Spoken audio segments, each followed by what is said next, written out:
In this video clip, I'll show you part 3 in mapping your electrical system. Now that we've mapped all of our electrical outlets, we're going to map our switches and our ceiling fixtures. So we're going to locate our switch and draw it on the wall.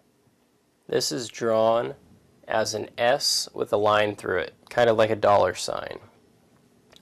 Our ceiling fixtures are drawn as a circle with 4 lines coming out of the center of it. Looks kind of like a sun. As with the electrical outlets, we're going to have one person at the service entrance flipping circuits. When they flip the correct circuit that turns the light off, we're going to note what circuit that is on. We found that the light in the switch was on circuit 15, so we're going to go ahead and note 15 next to the switch and next to the fixture. The next thing you're going to do is go ahead and continue on throughout your entire house.